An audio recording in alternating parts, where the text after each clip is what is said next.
কিছুদিন আগে ভিয়ের কিছু ছবি ভাইরাল হয়, যেগুলো ইনস্টা, ওয়েভার্স এবং আরও অন্যান্য ওয়েবসাইটের মাধ্যমে স্টোরি বা পোস্ট করেছিল। যেই ছবিগুলোতে ভিয়ের মোচ দেখা যায় এবং এই ছবিগুলোকে উপেক্ষা করে কিছু কোরিয়ান আর্মিরা খারাপ মন্তব্য করে এবং ভিও সেই মন্তব্যগুলির উত্তরও দেয়। তো সেই আর্মিদের করা মন্তব্য, ভিয়ের দেওয়া রিপ্লাই এবং সেই পোস্ট বা স্টোরিগুলোই বা কী ছিল, চলো সেগুলোই জেনে নেওয়া যাক। তো তার আগে আর্মিরা, তোমরা অনেকেই হয়তো এই নিউজটা শুনেই নিয়েছো অন্যান্য ভিডিওর মাধ্যমে। তো যারা এখনও জানো না তাদের জন্যই আজকের এই ভিডিওটা।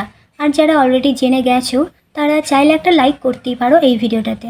ভি যেই পোস্টটা করেছিল, যেই ছবিটা লাগিয়েছিল, সেই ছবিটাতে ভিয়ের মোজ দেখা গেছিলো।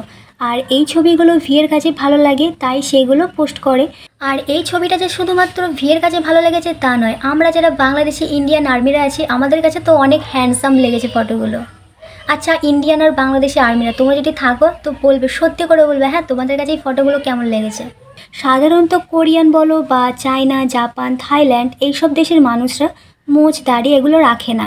তারা ক্লিন থাকতে বেশি পছন্দ করে। তো এবার আসি আসল কথায়। একজন আর্মি কমেন্ট করে, তাইয়ং তুমি কি সত্যি মনে করো যে দাড়ি তোমাকে মানায়? তখন এটার উত্তরে ভি বলে, আমি নিশ্চিত যে এটা 50 দশকের সময় এটি আমার জন্য উপযুক্ত হবে। তখন আরও একজন আর্মি রিপ্লাই করে, না না না, মানে ভি যেটা লিখেছে সেটার উত্তরেই এই না না রিপ্লাইটা করে। তখন ভি লেখে, এটা কি তোমার না আমাকে রেসপেক্ট করার কথা ছিল? এই পোস্টে আরও একজন আর্মি কমেন্ট করে, আমার পরামর্শ হলো তোমার দাড়ি কামিয়ে ফেলা। তখন ভি রিপ্লাই দেয়, তুমি যেভাবে বললে আমি কষ্ট পেয়েছি।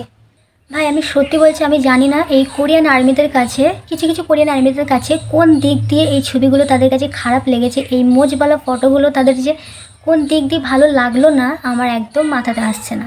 তো যাই হোক আর্মিরা, ওদেরকে আমার কিছু বলার নাই। তো আমি এটাই বলবো, তোমরা সবসময় তাদেরকে সাপোর্ট করতে থাকো, ঠিক আছে? তাদেরকে যে কোনোভাবে তাদেরকে সাপোর্ট করো, তাদের পাশে থেকো, কারণ আমরা হচ্ছে একজন বিটিএস আর্মি, তাই তাদেরকে সাপোর্ট করা আমাদের প্রয়োজন।